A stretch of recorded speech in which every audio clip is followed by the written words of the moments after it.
de 2016, que acontecerá no dia 2 de outubro em Copenhague, na Dinamarca. Já passou tudo isso do jornal? Tem essas folhas? Pois é, já. Nossa, hoje vai rápido. Então, às vésperas do anúncio da sede dos Jogos Olímpicos de 2016, o anúncio vai acontecer agora no dia 2 de outubro em Copenhague, na Dinamarca, novos casos de doping abalam as estruturas do atletismo brasileiro. Com exclusividade, mais uma vez a ESPN Brasil denunciou 3 novos casos de doping. Acompanhe então na matéria especial do jornalista Roberto Salim. Depois de punir o técnico Jaime Neto e seus atletas velozes e ainda investigar alguns nomes, a modalidade enfrenta a vergonha de ter 3 de seus melhores técnicos envolvidos com atletas em novos casos de dopagem. Os 3 atletas foram apanhados nos testes realizados no Campeonato Sul-Americano de Lima, no Peru, de 19 a 21 de junho.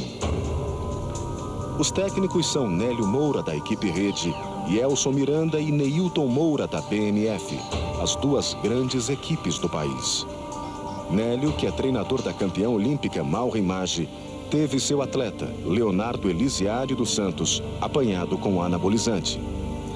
Leonardo é atleta de salto triplo da equipe Rede e participou do Campeonato Mundial de Berlim após se curar de uma contusão com tratamento na cidade de Presidente Prudente. Elson Miranda, que é treinador da saltadora Fabiana Murer, teve seu atleta, João Gabriel Santos Souza, apanhado com uma incomum combinação de substâncias, boldenona e exemestane. João Gabriel é atleta de salto com vara da BMF. A boldenona é encontrada em remédios veterinários. É um anabolizante que compõe a fórmula de remédios para tratamento de cavalos. Boldenona é remédio para cavalo, né? Utilizado em cavalo de corrida e outros cavalos também. Tem o seu uso para o lado benéfico da coisa, né? Que é o lado para um cavalo que acabou de passar por uma cirurgia. Então você usa a boldenona para o animal se reconstituir melhor, para ter uma melhor também a lesão do osso também se recondicionar muito melhor. E também tem o uso para aumentar performance. Aí é doping, até para cavalo, né? Exatamente, é doping para cavalo, a boldenona. É um doping que está enquadrado como grupo 1, que é um doping que é o doping top, né? Para o ser humano, com certeza, é devastador, né? É uma droga metabolizada no fígado, então causa muito transtorno no fígado, também nos rins. Então, se não for utilizada com muito, também tem o fato de diminuição do libido, né? Então, você está usando uma droga que substitui a testosterona, né, que vem da testosterona, então você diminui libido. Já o exemestane é utilizado para atenuar os efeitos colaterais da boldenona. Um deles é o aumento da mama. O terceiro técnico é Neilton Moura, que é um dos mais conceituados e respeitados treinadores do país. Neilton raramente pega atletas de outras equipes. Geralmente forma seus futuros campeões. A gente pode falar em pesadelo? Nesse momento, para você? A gente está vivendo algo terrível porque a gente vislumbrou, né, na carreira, tudo. O objetivo sempre foi formar a primeira pessoa, né? No Brasil, a gente tem uma formação diferente de alguns outros países. O alemão, para ser treinador, ele basta fazer um curso técnico e ele é treinador. Né? Aqui não, nós somos todos, antes de mais nada, professores, né? Antes de tudo. Né? Então, quando a gente se depara com uma situação limite, isso deixa a gente bem chateado. Neilton teve sua atleta, Fernanda Gonçalves, pega no antidoping com as mesmas substâncias que foram encontradas no exame de João Gabriel. Substâncias raramente detectadas. Elas só poderiam aparecer no exame se injetadas. Como o senhor vê assim, esses medicamentos que são valiosos, né, como fins médicos, sendo usados assim para driblar, né, para mentir no esporte? É lamentável porque aquilo que tem uma função de ajudar o paciente é usado de forma ilícita e em doses que às vezes nós médicos não temos coragem de administrar, expondo o atleta a riscos, inclusive cardiovasculares e riscos outros a longo prazo. A atleta, que é formada em nutrição, é saltadora de triplo e também compete pela BMF. No Sul-Americano do Peru, ficou em terceiro no salto em distância e quinto lugar no salto triplo. Neilton confia na inocência de sua atleta. Até minha sombra duvida, né, dessa possibilidade, mas eu acredito. Meu coração acredita que haja um erro. Que haja um erro aí. Uma contaminação. Uma coisa improvável, mas não sabe qual Não sei o que, mas alguma coisa tem que explicar isso. Certo, por enquanto, é que a atleta Fernanda Gonçalves vai pedir o exame da contraprova ao laboratório de Montreal, no Canadá. Ela pedirá também exame de DNA do material colhido e o acompanhamento de um bioquímico na abertura da contraprova. No caso dos dois atletas da BMF, vai ser pedida a contraprova? É muito provável que seja pedida a contraprova exatamente por causa desses detalhes que eu te falei, né? Quer dizer, que o exame talvez não tenha ocorrido da forma como normalmente ocorre. Então, nesses casos, talvez seja importante solicitar a contraprova. No caso da Fernanda, talvez peça exame de DNA. Existe a suspeita de que tenha sido trocada a urina? Olha, os dois têm uma convicção tão grande que não usaram absolutamente nada, que eles têm essa convicção de que os frascos tenham sido trocados. E por isso eles vão solicitar o DNA, e eu não sei se isso é possível, mas estão pensando em solicitar até análise de impressão digital do pote da amostra B que está lá no Canadá. Caramba, então... Para identificar que era o pote que eles manusearam, né? Eu estou te falando isso, eu não sei nem se legalmente isso é possível ou não, né? Mas pela convicção que dos dois, que eles não utilizaram absolutamente nada. Esses dois casos, o procedimento do exame foi um pouco confuso, não foi o mesmo procedimento que se tem no dia a dia. As amostras foram para o Rio de Janeiro, acompanharam essas amostras o laudo, quer dizer, o relatório. Então, o laboratório poderia ter identificado de quem era aquela urina. Porque normalmente vai só o vidrinho com a numeração. Vai só o vidro. Aí essa amostra voltou para São Paulo, ficou guardada um tempo, porque a empresa que enviaria isso para o Canadá não tinha a permissão da Anvisa para fazer esse tipo de transporte. Por isso o exame se atrasou muito, quer dizer, foi para o Canadá, só para se ter uma ideia, parece que o exame foi colhido lá por volta do dia 20 de junho, o resultado acabou de sair, né? Então isso não é vamos dizer, o trâmite normal de um exame antidoping. Então, como eu disse, ainda é muito preliminar para a gente ter algum julgamento, alguma coisa. Mas, de qualquer forma, sempre é muito chato, né? Só tem a lamentar. Normalmente, o técnico, o médico, eles acabam tendo pouca ascensão ao atleta, né? Sobre o atleta. A gente orienta, faz palestras, a BMF todo ano, no início do ano, eu mesmo faço uma palestra para todos os atletas. A gente pede para que eles não tomem absolutamente nada sem antes consultar a gente, né? Só que, como a gente falou anteriormente, muitas vezes isso escapa. Ele acaba usando um suplemento que não sabe de onde vem, não sabe a procedência, não sabe a qualidade disso e muitas vezes acaba caindo, vamos dizer, numa armadilha assim, né? Então, é claro que depois que aconteceu, mas mesmo assim eu continuo falando para eles e acabei falando realmente dessa vez que eles não aprenderam, que precisavam tomar cuidado, que o atleta é responsável pelos seus atos, ele é responsável pelo exame antidoping, né? E os técnicos, eles também não têm controle sobre o que os atletas vão fazer, né? Por isso que eu falei que esse é um caso absolutamente diferente ou contrário. Este é um caso normal, não é?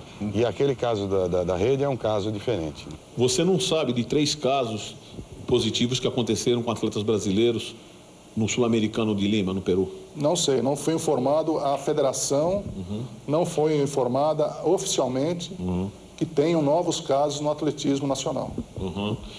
Mas você sabe... Não sei te dizer, oficialmente eu não recebi nada ainda. Mas você...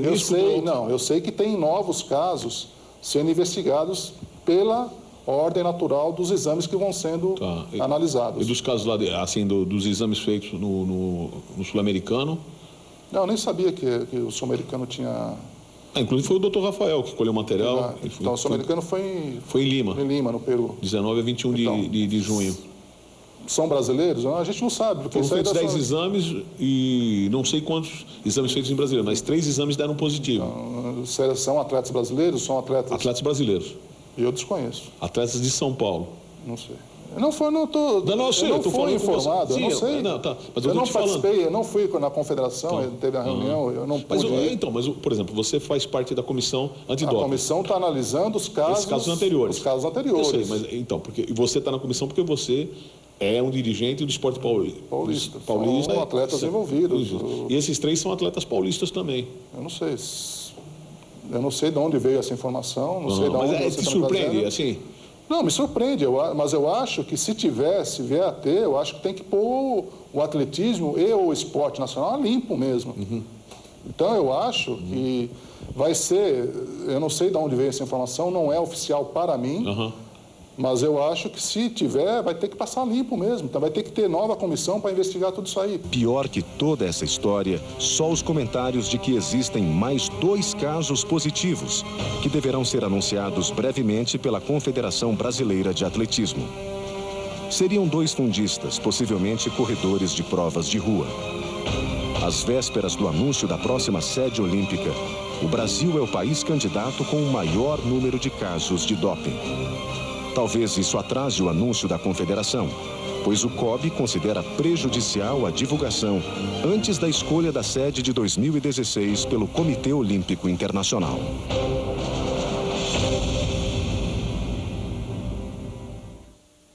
Bom, por telefone, o presidente da Confederação Brasileira de Atletismo, Roberto Gesta de Mello, explicou por que os nomes dos atletas não foram divulgados. Eu queria perguntar para o senhor de saída se existem mesmo mais 2 casos de fundistas que a confederação estaria se preparando para divulgar. Na verdade, a confederação sempre ela tornou públicos todos os procedimentos em conformidade com as normas internacionais. Nesse caso dos campeonatos sul-americanos em Lima, é preciso ressaltar que os exames foram feitos pela Confederação Brasileira.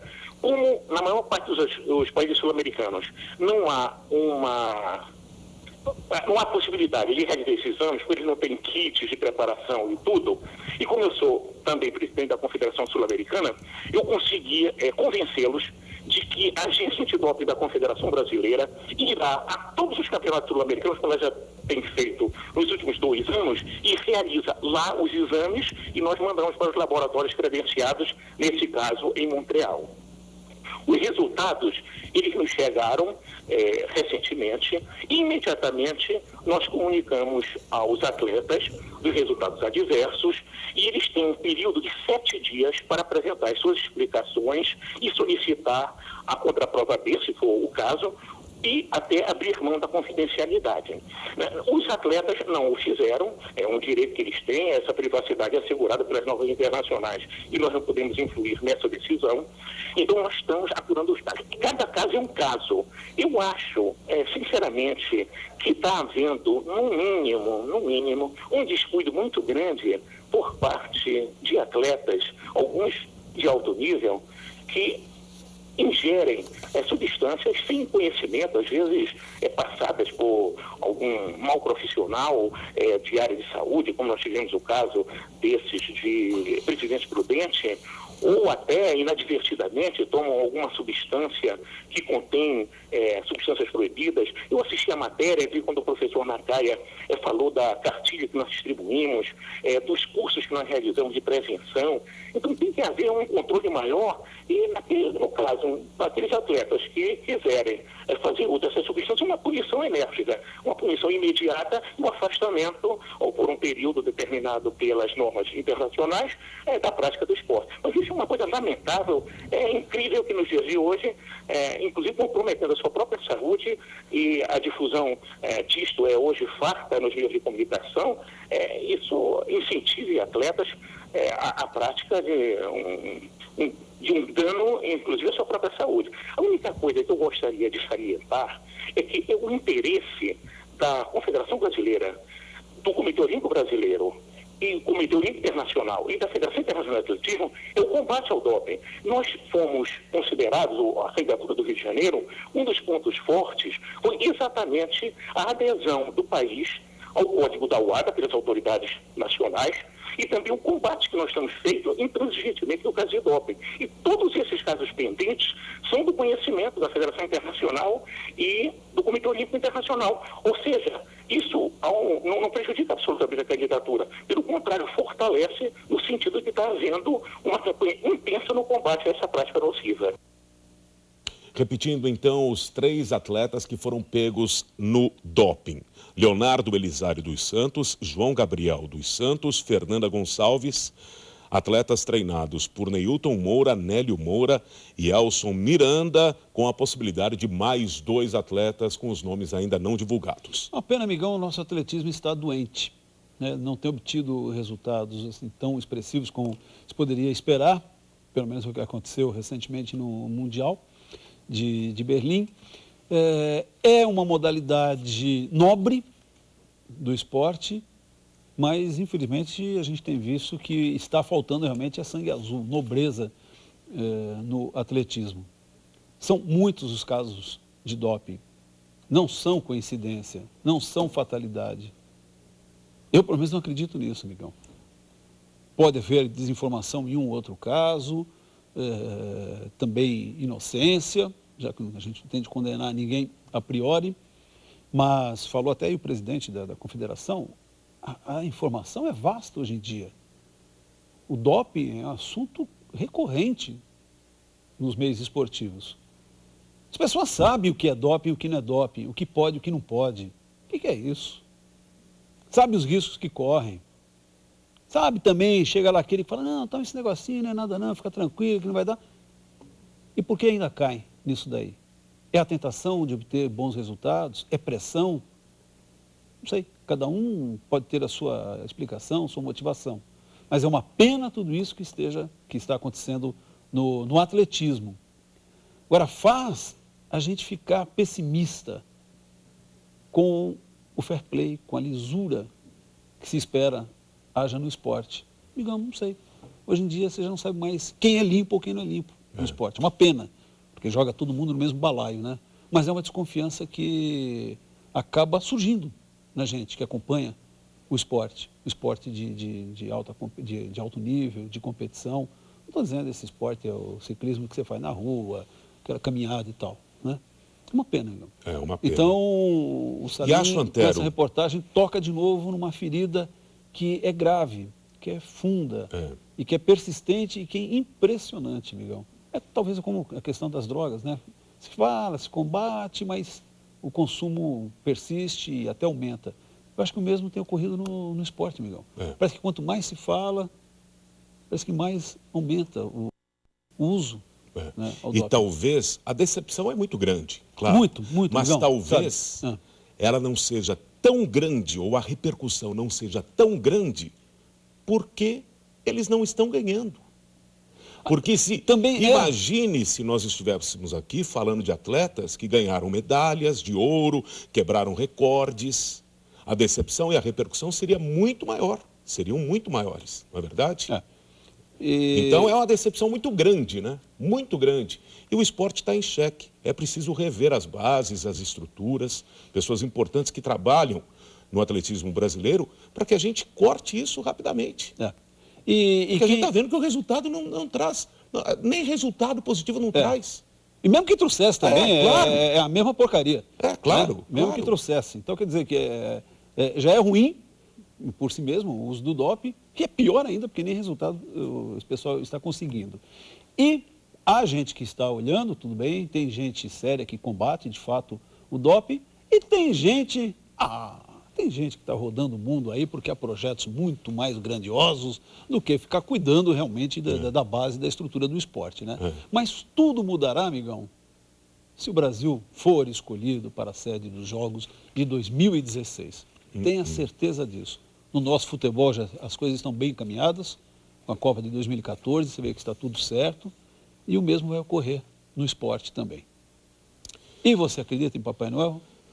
Páscoa? Vamos unir forças, vamos limpar o esporte brasileiro, fazer deste país seria legal se a gente pudesse decente. limpar o esporte brasileiro em todas as nas áreas, pistas em todos e os nos sentidos, bastidores, né? Claro, claro. E vamos ajudar a esses atletas que talvez com um pouco de orientação, melhor orientação, não cairiam nessas armadilhas. Antero Greco, fala. Roberto Salinho, ouvem o doping de doping. Nós vamos falar de futebol. Eu vou dizer uma coisa para você, amigão. Eu vi depois hoje com calma os lances polêmicos. Doping revelado no atletismo brasileiro. Agora do fundista Daniel Lopes Ferreira. A reportagem